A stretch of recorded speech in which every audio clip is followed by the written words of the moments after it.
بسم الله الرحمن الرحيم والحمد لله رب العالمين والصلاة والسلام على خاتم الأنبياء والمرسلين حبيب قلوبنا وشفيع ذنوبنا أبي القاسم محمد وعلى آل بيته الطيبين الطاهرين.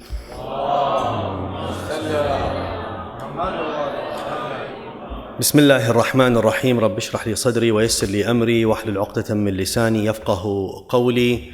Dear respected scholars, dear guests, Assalamu alaikum wa rahmatullahi wa barakatuh.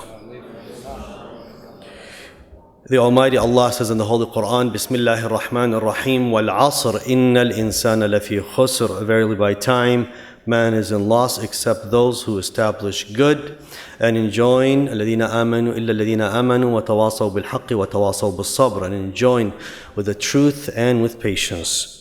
I stand here very humbled between and amongst, as a student amongst two achieved, very renowned scholars who have accomplished a lot as Shia intellectuals. And this is something I want to point out, something I want to emphasize, because we as Shia community in North America, we have done a lot of excellent work in activism. We are progressing even further. But as intellectuals in America, in the world, we need to strive more. We need to have a lot more offered, especially in the United States of America.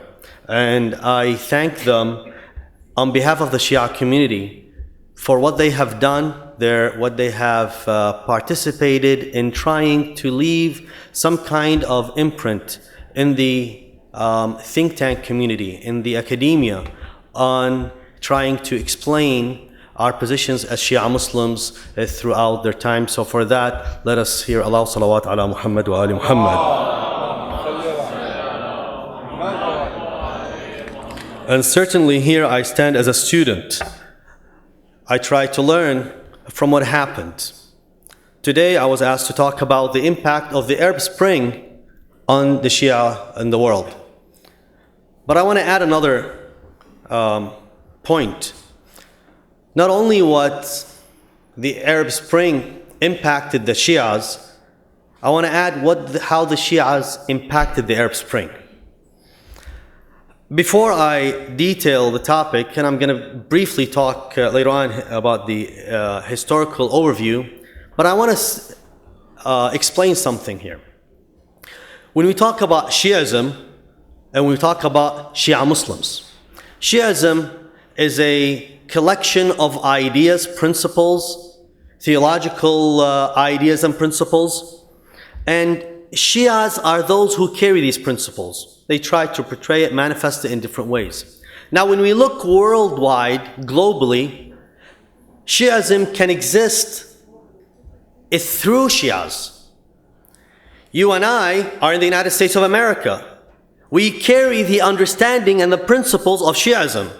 There are people across the world, in Europe, in Asia, people in Tunisia, people in Egypt, people in Libya, people in Yemen, people in Syria, people in Bahrain, get my drift? There are people in all different countries. The difference is what?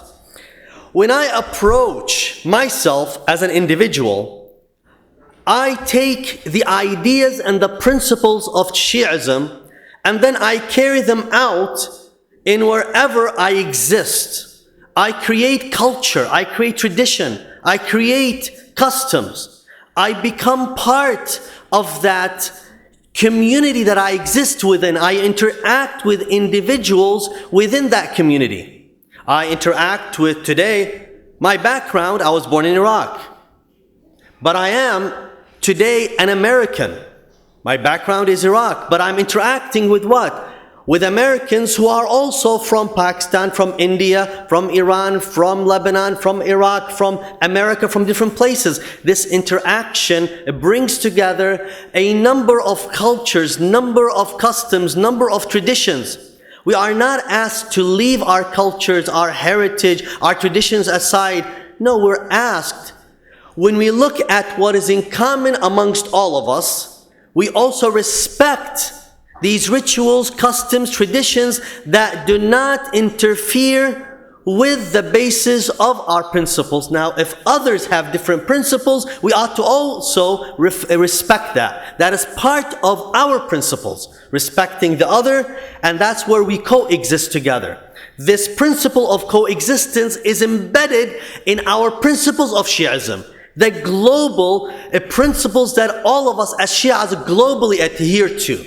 So when you see this interaction at these different levels, whether at the individual level, in different countries that we exist, that we become citizens of, and when we take the idea, the ideology, the principle, the main feed of ideas from Shiaism that would shape us and mold us, what happens as a citizen in this land, on this land, I interact with others. Now my interaction, the way I interact with people can be molded based on the ideas that I benefited from Shiaism. Now, having said that, it clearly shows how I affect and become affected by my community. Now, in this community also, the diversity of ethnicity and background comes also the ethnicity of religion. Now, when we look at what happened with the Arab Spring, take that as an introduction, let me talk about what happened in the Arab Spring. Called Arab Spring, Arab Awakening, Arab uprisings. And I was trying to understand, why did they call the Arab Spring? You know, the media tries to forge a label. And I found out that it's based on the Prague Spring that happened, the democratic awakening in what was then the communist Czechoslovakia. And the protests and uprisings that took place, they called it the Prague Spring. And now they kind of took that label and applied it also to the Arab Spring. Now, it was sparked by the first protest that occurred in Tunisia on December 18, 2010 in Sidi Bouzid, following the Mohammed Bouazizi self-immolation in protest of police corruption and ill treatment. With the success of the protest in Tunisia, a wave of unrest spread throughout different places in the Middle East. Now, these unrests, there was something very interesting, that the label of the Friday in which they tried to project their position towards their different governments, called the Day of Rage, an early sign of a religious sign to some of these movements. But at the same time, we looked at, as of the past few months, in Tunisia, we have a president that fled to Saudi Arabia on January 14th, 2011.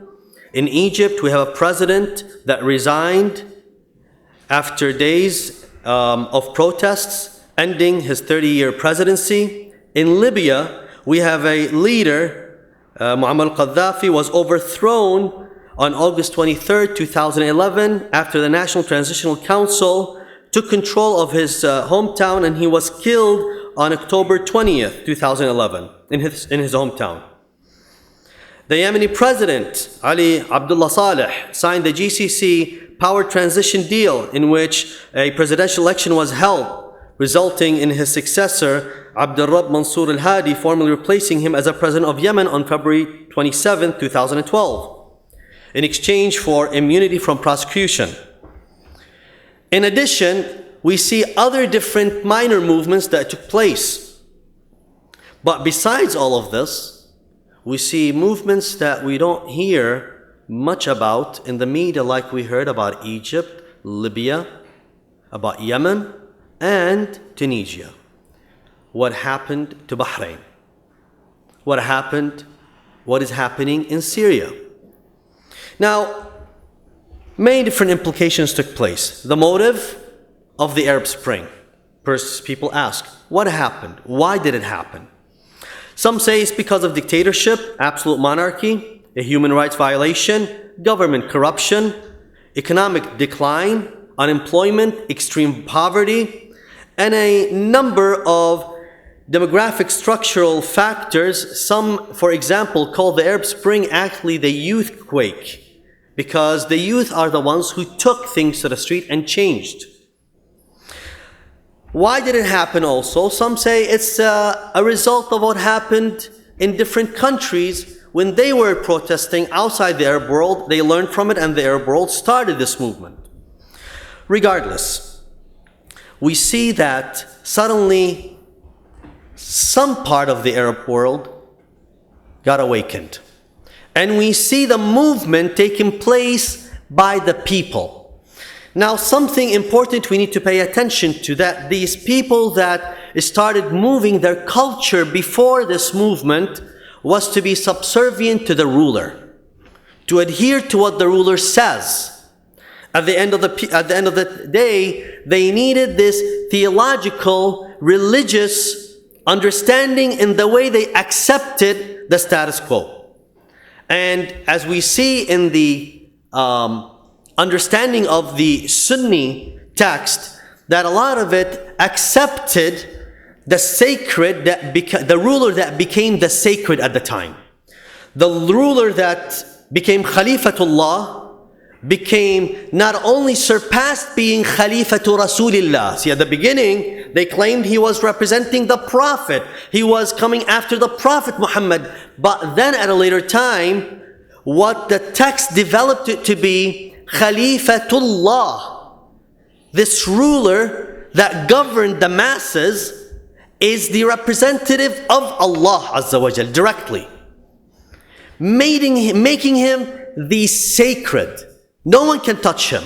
If you look deep into the text, especially the Sunni text, you'll find it making the ruler untouchable. You have to agree with the ruler and just follow. Theological bases were changed and established in order to support this idea, this principle. And this principle became dangerous. Why? The masses now no more have the right to revolt, to protest as citizens of any government, of any country, of any state, for any oppression, any injustice happening. There is a ruler, and this ruler is directly what? He is representing God on earth. He's not even a man or a person that has an idea he might be right or wrong. No. Whatever he says is God's will on earth. That's what it became. By the way, you look deeper into it, it's a replica of what happened in Christianity. Nothing more. When a human being tried to use religion to do what? Change religion so it can serve their personal needs in oppressing people. Now that becomes very dangerous. What we saw is through when we look at conflicts throughout time, as the esteemed scholars have talked about earlier, I want to sum it up in a few words. There is no clash in religion or in civilization. One thing I've learned from His Excellency Sayyid al-Hakim, as we have been discussing, that one thing we ought to keep in mind, that when we look at civilizations and religions actually came to complement one another. There's a continuity between religions. Religions didn't come to clash within one another. Religions didn't come to replace one another. They are continuing. There's a continuous of what? Of principles, of teachings in these religions. What happens is a clash of cultures and interests. They become wrapped with what? With religious clothing. There's a Pakistani, an Indian, an Iranian, an Iraqi, a Lebanese, a Bahraini, a Saudi, this and that. We clash, we make it a religious clash when it's only a cultural clash. It's a clash that has nothing to do with religion. We try to shift it, to twist it, to make it religious. Now, having the idea of the sacred embedded as the ruler being the sacred, you cannot uprise. It's completely unheard of. You cannot ask for your rights. This is unheard of. Why? Because he is Khalifatullah. He has been granted this right by God. If you look at the time of the late Abbasi dynasty, actually he was just a symbol, a figure. They did not want to remove him because people became embedded within this idea and this thought. Now, when we look at this, and today we live the Arab Spring, what happened in the Arab Spring? This sacred has been demolished. The ruler not to be revolted against, this was completely annihilated. Now, there's a change in the way our Sunni brothers look at that sacred. It started changing and shifting. Before, he was the untouchable. Now, we revolt against him. Furthermore, we're putting him on trial.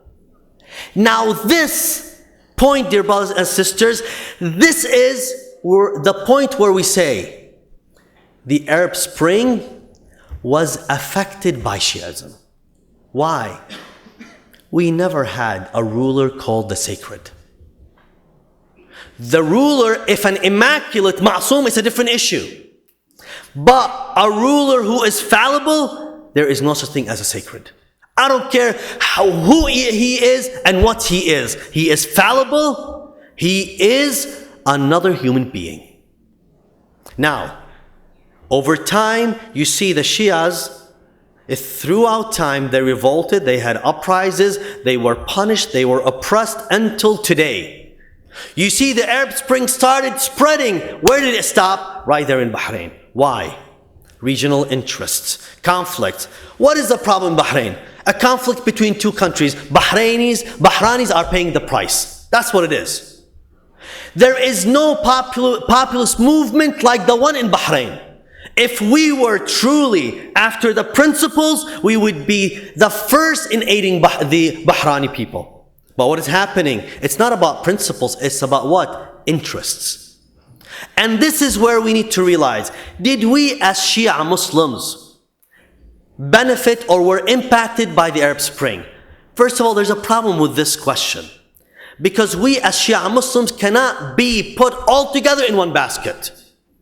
You have to ask, as Shia in Bahrain, were you affected and impacted? As Shia in Egypt, why? Each and every one of us, Shia in America, in the United States, Shia in Canada, Shia in England, Shia in France, Shia in each and every country, we carry different flavor. We have different interests. Yes, we do have a commonality in principles.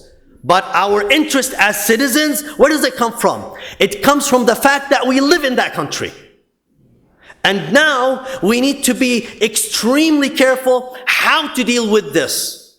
We need to be extremely vigilant at how we deal with this diversity within Shiaism and within our Shia thought and within our Shia citizenships. We exist. My priority here, I am an American Shia. No one can deny this because I have that citizenship and I care about this country. I affect this country and it affects me. Believe me, if I don't like it, I would not be here. And we know if we don't like it, we would not be here. Now the question is, when we have this collective Shia existence in different places around the world, did the Arab Spring affect us? It did not affect us as Shia Muslims. It affected us as what? Citizens of the land. Where now, regardless whether you're in Egypt or Tunisia, whether you're Sunni, you're Kurd, you're Christian, you're Muslim, it doesn't matter. Now I am a citizen and I have the right to ask for my rights regardless. I can vote. As a Shia, it did not affect me as a Shia. It affected me as a citizen of that country. Don't you notice our great Maraja and jurists? They did not talk about the Arab Spring. Why? Because it's not impacting us as Shia Muslims. It's impacting us as citizens in the lands that we existed in. Whether we're in Egypt, whether Tunisia, in Yemen, or in Bahrain. In Bahrain now, what is happening? The movements, and it's not quieting down. They are not only moving as Shia Muslims, by the way, they're moving as citizens, Sunnis and Shias. Because there's a clash between the monarchy and the citizenship. The monarchy doesn't look at the people that it is it's supposed to be. Now, I'm a government. I'm taking and managing my citizens, my people. The monarchy doesn't look at it this way. These are people that I am being generous towards them.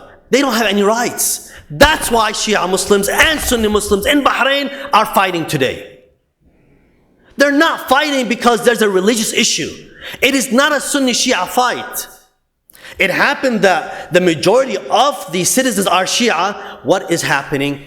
The monarchy is trying to hijack the situation and labeling it as sectarian. It's not sectarian. Yes, now Saudi Arabia is getting threatened. It's labeling it as sectarian. It's not sectarian. Why? Because in the eastern province, what is there? People listen. Today, what rules the world is what? Energy and security. Because we need economic stability. Where is the energy? It's under the foot of the Shia, wherever you go. Now, what do we have to do? I go back to what my esteemed scholars have been talking about. We need to be smart about it as Shia Muslims. Citizens in wherever we exist, and at the same time what? Globally, as we share the same what? Principles. Now comes the responsibility that we have as Shia Muslims in the United States. How far is DC from here? Not very far. That's where the policy is being made, where all the power, a lot of the power is. We have to be smart. How relevant are we? How influential are we? How influential are we in this country? Do you know, if what you do, and I will make you hold this responsibility today until the day of judgment. Because I tell you, if you do not move, each and every one of you. Some of you say, I don't know how. Well, you know what? Move out of the way. Let those who know do it, and make sure that you aid them, help them. At least don't talk about them. It is your responsibility, each and every one of you, to make sure that you protect the Shia interests, their citizens of each and every land, wherever they existed, in whatever capacity you have. And being United States citizens, it gives you a lot of pull. It's very simple. You have the scholars have already talked about it. The equation is simple. I'm going to lay it right now in front of you. What you need, a medium of influence. Today, in American politics, they call it lobby. Nothing more, nothing less. By the way, I'm not asking you to create a Shia Muslim lobby, because you don't need to. What you need to do is one thing. Lobbying is simple. You can hire companies to do the lobbying for you. You really don't need to recreate the wheel. But what you need to do is what? Identify what you want to do. When you go to a lobby, what are you asking them to do? We're talking about, let's create the lobby, let's create the lobby. Okay, what is the lobby going to do for you? Have you identified the points that you want the lobby to push for you? This is where we need the think tanks.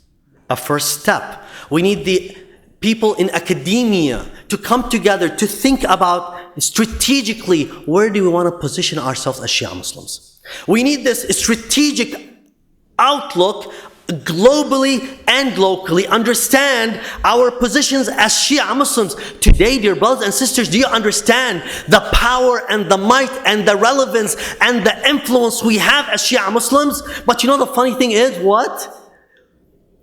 We have it without even knowing it. Why? Because at the end of the day, we are the ones carrying and hastening the appearance of the Immaculate Sahib al-Asr wa Zaman alayhi salam. But rest assured, if you don't do the job, another generation is going to come, and you are this time, today, making the history of Sahib al-Asr wa Zaman.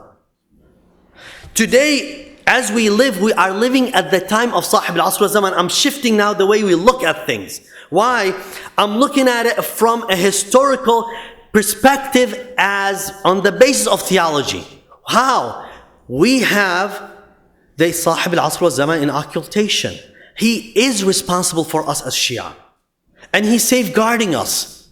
What do you think? We're really very smart in everything that we do. And no, we're so much behind, but it is his blessing that's keeping us the way we are. See, in the back of our minds, the problem that we have is we believe, whatever happens, at the end of the day, there's the Immaculate Sahib al-Asr wal-Zaman, he's gonna make sure everything goes right. I understand he's gonna safeguard it, but at the end of the day, we need to be the ones pushing for it, making it happen. We are the tools. Now the tools. Many different tools. I'm gonna look after the gentleman, the doctor said he's looking at at the university, because universities are very important. Tomorrow, inshallah, I'll be talking about the Shia roadmap, the efforts that many different intellectuals have put together in the Shia community in the United States of America to come together to build something called the Shia roadmap. And why? And how? One of the things that university, I'm very glad someone is working on the university. You know what? I don't have the capabilities. I'm going to back him up, or I'm going to back her up. Somehow, some way. The think tank. As long as our intellectuals can come together, our scholars, tell us how and what direction should we start moving. Because then and there, these ideas, whether they're think tanks, lobbying group, academia, universities, we need to create scholarships to push the academia. Don't look at 10, 15 years.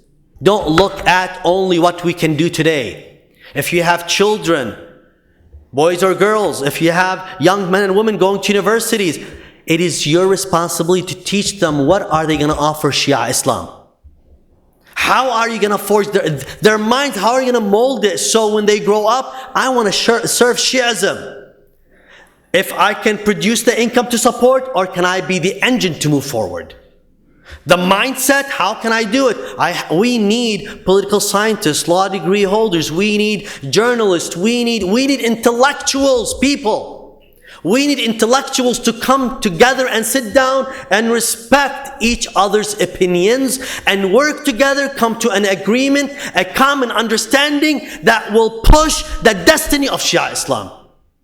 And we become what? Those amongst those who prepare for the appearance of Sahib al-Asr wal-Zaman alayhi salam.